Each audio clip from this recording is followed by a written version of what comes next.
All right, let's hear a new story this year. It's actually based on a book called Conquering High Mountains. It's a story of a missionary named Grant Beans. Grant Beans, have an interesting last name. Grant Beans. Grant Beans in the year 1916, which was over 100 years ago, was working as a colporteur in Pueblo, Colorado. Can anybody raise their hand and tell me, what is a colporteur? Anybody raise their hand? Yes, sir. What's a colporteur? Kind of like a city? No. What's a colporteur? What kind of a job is a colporteur? What? The person that gives out Bible books to... Okay, it's partly right. The person who gives out Bible books to different people. Emmett, what do you think? On a canoe or kayak? Kind of, yes? You don't know. A colporteur is someone who sells books and information about Jesus to other people. So it's his actual job. That's how the colporteur makes money. But the colporteur doesn't make a lot of money at it because his main goal is to make sure that people get this information about Jesus. And that was Grant's job. But Grant was not a very good colporteur, it seemed. He'd been doing this job for a while now, and hardly anybody would buy his books, even though he thought his books were great. He had one book in particular that he loved to sell called Steps to Christ. Have you ever heard of the book Steps to Christ? Oh, it told such wonderful things about how to know Jesus and what Jesus does for you. But he couldn't seem to sell these books. He was dejected and depressed. It got to the point that every morning he got up and would look in the mirror, and the only thing that got him out the door was to recite his two favorite Bible verses. His first favorite Bible verse was Romans 8:37, which says, "In all these things we are more than conquerors through him who loved us." And he would think to himself, more than conquerors, more than conquerors, more than conquerors. And then he'd say his next verse, which is Philippians 4:13. "I can do all things through Christ who strengthens me." I can do all things through Christ. I can do all things through Christ. And he'd get up just enough courage to go out and try again. Well, on this particular day, Mr. Beans went out and he was going to try to sell. It was snowy up there in the city of Pueblo, Colorado. And he was going door to door. He knocked on one door and this woman opened up and she looked angry. She opened her door. "What do you want? Why are you bothering me?" And he started, I came to tell you about the book Steps to Christ. And "Are you selling something?" "Yes, ma'am. This book is really... I don't want it. Go away." Slam. He walked out of her yard dejected. And then, as if that wasn't bad enough, he heard a sound which colporteurs and mailmen never want to hear. You know what sound that is?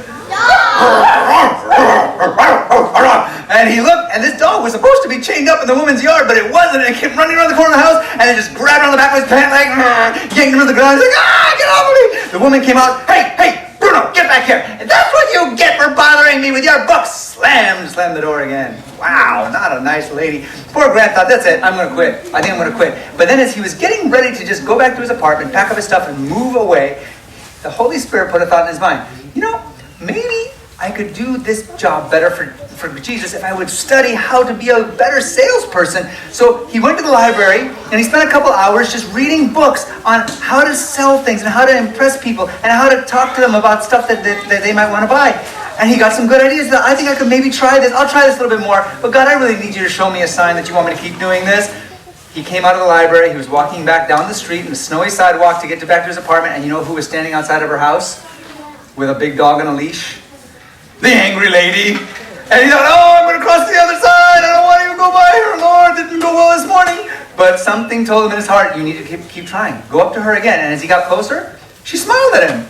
And the dog even wagged its tail at him. And then she said, I was really rude to you this morning. Would you mind just telling me what it is you wanted to sell me? What? So he talked to her about Steps to Christ. And he tried some of the new tactics he had learned, like talk as if you're confident about what you're selling. Well, yes.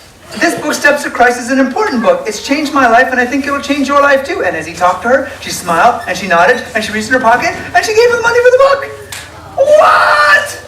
And so he decided that I'm going to keep doing this. I'm not going to quit. Jesus is with me. I can do all things through Christ who strengthens me. And over the next few months, Mr. Beans began to sell more and more books until he became known as one of the highest-selling colporteurs in all of Colorado. He got so famous, in fact, amongst the Colorado conference there, that one day a letter arrived. And when he opened it and read it, it said, "We've heard how well you're doing. We'd like you to come and sell books in our part of the world, in our conference." And he thought, where's this going to be? Maybe it'll be, somewhere like in Wisconsin, or maybe I'll go to California, or maybe... No, it was in the Andes Mountains of Bolivia. Who knows where Bolivia is? Where's Bolivia? Raise your hand. Okay. Yes, where's Bolivia? South America. And who knows what language is one of the two main languages in South America? Bilingual, yes. A lot of people are. What's one of the main languages? Say what? Anybody? Anybody else? Yes? Spanish. And now this was going to be a bit of a problem since Grant Beans did not speak a word of Spanish. But you know, he looked at himself in the mirror, he thought about this letter, he prayed about it, he remembered his Bible verses, I can do all things through Christ who strengthens me, and all these things, we are more than conquerors through him who loved us. He said, I'm going to go. I'll take this challenge. I'm going to go be a colporteur in Bolivia. 6 months later, he arrived into La Paz, Bolivia, the capital city, right at the foothills of the Andes Mountains with tall, tall peaks going up around. They look so beautiful. They look so majestic. They looked also really taller than just so many other things that Grant had ever seen. He'd been in Colorado. He'd seen the mountains in Colorado, but these mountains in the Andes were just so sharp and steep. And he thought, how can I ever conquer those mountains? Can I conquer those mountains for Jesus? But he remembered, in all these things, we are more than conquerors. I want to conquer all those mountains for Jesus. He started working with the only colporteur in the whole country. His name was Jose Gomez. Jose Gomez was the only colporteur working for the conference there, and all he sold was magazines, little magazines that you could go around and say, hey, would you like to buy this for basically like about 10 cents? Would you like to buy this? Would you like to buy this? Because the assumption was the people really didn't have a lot of money, so why try to sell them books that might be a little too expensive for them? It's just sell them really cheap little thin magazines. But Grant and Jose Gomez began working together, Jose teaching him Spanish, and Grant teaching Jose ideas on how to sell and how to present yourself better. All those things that Grant had learned himself. And they started getting a little bit more brave. And after a few weeks, as Grant's Spanish got better, he said, you know what, I'm going to start selling books. I'm going to start selling books like Steps to Christ, not just little magazines, even though it's more expensive, even though people might say, oh, it's too expensive for me. I'm going to try. And you know, the Holy Spirit blessed them, and they started spreading out more and more books, and people started buying, especially that little book that he loved to sell called Steps to Christ. And it was going really well for about 1 month. And then something happened one day. One day, Grant and Jose were walking down one of the city streets there on La Paz. They had been selling books at some of the stores back up the street there, and then they were going further down to look for more places to sell, and they heard a bang, and they heard an angry yelling back up the street, and they looked, and it was a man. He was wearing this long black robe, a little white collar at the top, and he was holding a book in his hand that looked a lot like the Steps to Christ that they had been selling, and he was marching up and down the sidewalk going, who sold this book? Who sold this book? Who's selling this book? You tell me right now, who is selling this book? And Grant thought, well, I mean, he wants to know. I guess I'll tell him, although he doesn't look very interested in buying a copy for himself. So they went back up the street, and as they got closer, the man looked at them and he said, you are gringo. Anybody know what a gringo is? Gringo? What's a gringo? It's basically a term used by people who speak Spanish to refer to somebody who is not Spanish, or often to white people especially. But it's a way of saying, oh, you're not from around here, you're a foreigner. So you gringo, you are a heretic. Now, who knows what a heretic is? Yes?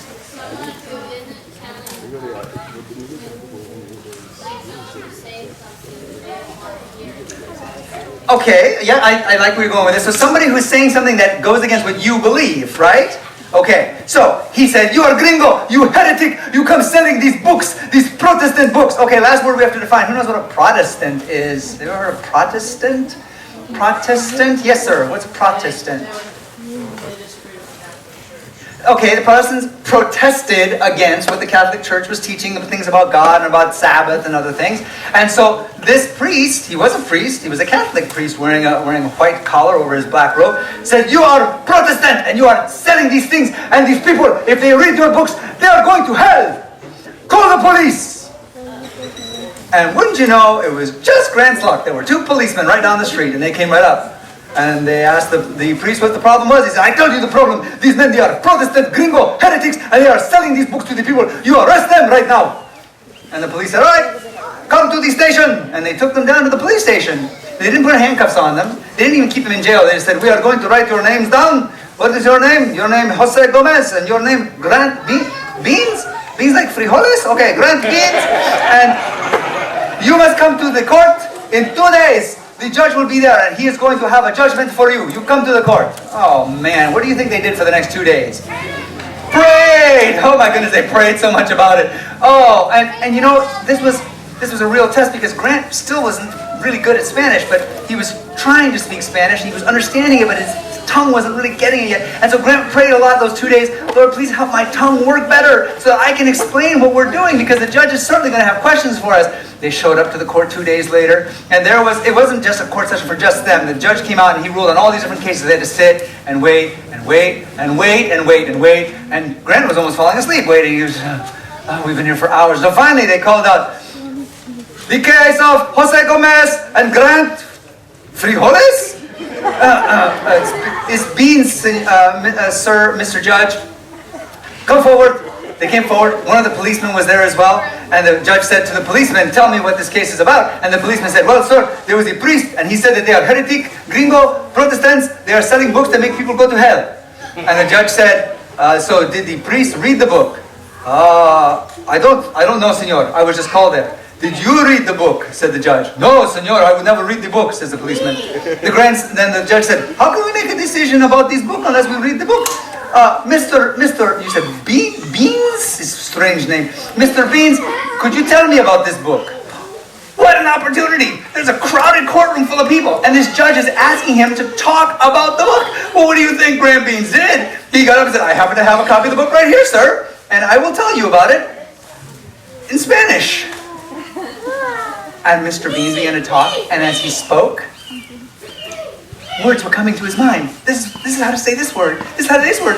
Words that he had never even really known how to say before in Spanish were coming right out. And he was talking, and the judge was listening, and he was talking, the judge was listening, and the judge said, can I see the book? Let me see the book. This is an interesting book. I like this book. Yes. How much is this book? Well, it is the equivalent of about $5, sir. Oh, I would like to buy this book. I have $5 here. Thank you very much. Your case is dismissed. Wow! They walked out of that courtroom. What first do you think was going through Grant's head? More than conquerors. Woo! We're more than conquerors.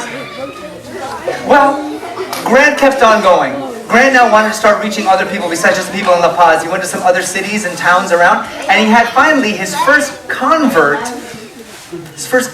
to becoming a Christian, first convert to becoming an Adventist, a man named Andres Quintin, said, you know what, I want to be baptized. I believe what you've been teaching me from these books. And so when Andres Quintin was baptized, he became a colporteur too, working with Mr. Beans. And so Grant and Andres decided, we need to go and conquer the mountains. We're going to go up to those high mountains and tell people about Jesus. So one of the first things they did was they got on the right animals for going through the mountains. And what's a good animal, a sure-footed animal to ride through the mountains with? I need somebody who's not raised their hand yet to tell me. You haven't told me yet. What's a good animal to ride through the mountains with? A donkey. It's called Bruno. They're called burros. Yeah, Brunos, kind of. They're called burros. They got burros. They're like mules, donkeys. And they started riding them up, and they went up through the mountains. Now, this was no little mountain. This was not like a little, like the sand pit over there. It's not like a little hill. This was a big, tall mountain. They needed to get up to 17,000 feet. That's a long trip.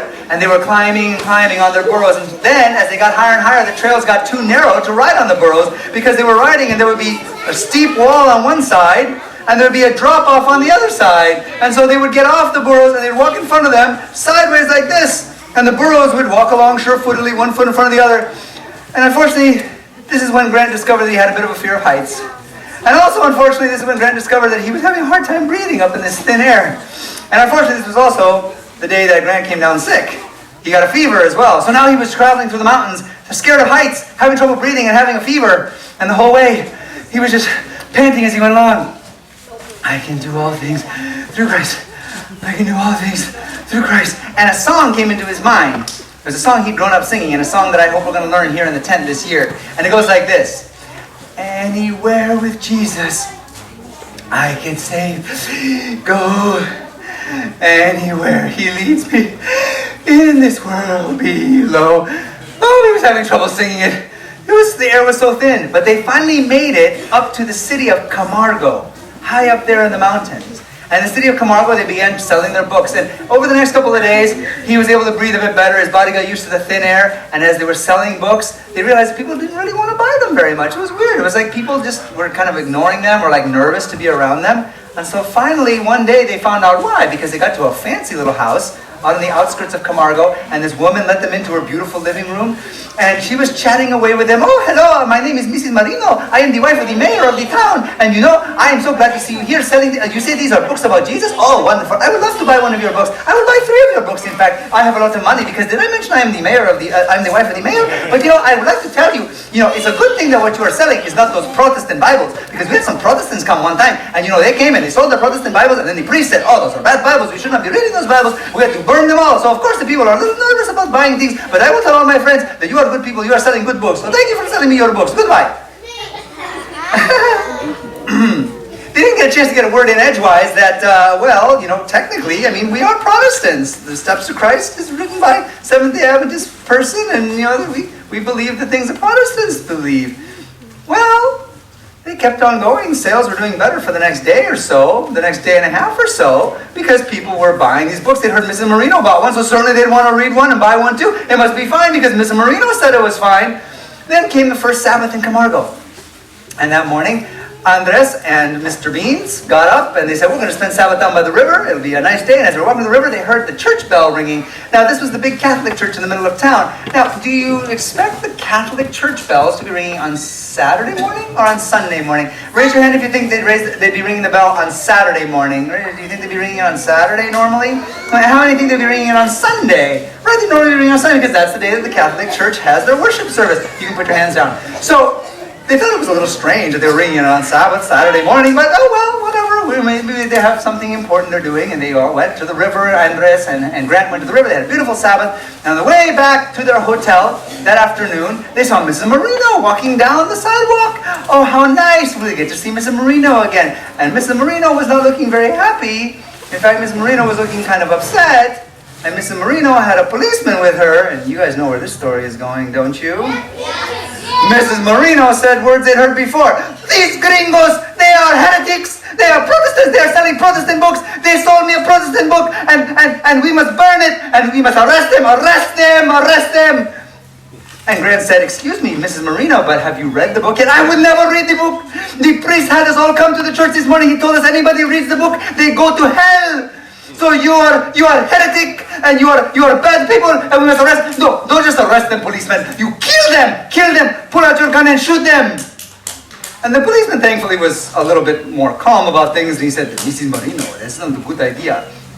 This gringo, he's from America, and if I shoot him, then the whole American army come here and they shoot me, and they have more bullets than I do. Well, I don't want this book anyway. You give me my money back. I don't want this book. She threw it to the ground. And Grant said, very well, I'm sorry that you're choosing not to read it. Here's your money. He gave it to her and they went inside the hotel. And Grant was a little concerned, but he'd already seen God work with that judge before, so he wasn't going to let this shake him too much. Grant was thinking in his heart, I can do all things. We're more than conquerors. But Andres, this was the first time Andres had ever really had opposition like this since he became an Adventist, and he was just shaking. He was sitting there on the chair in the hotel room, just shaking. Are we going to leave? Are we going to pack? Should we go right now? Should we go under the cover of darkness? Maybe we could put on costumes. What should we do to get out of town? And Grant breathed a prayer, and he looked at Andres and he said, no, I'll tell you what we're going to do. We're going to wait until after sundown, and then we're going to go out into the Central Plaza, and we're going to sell more books. And we'll see what happens.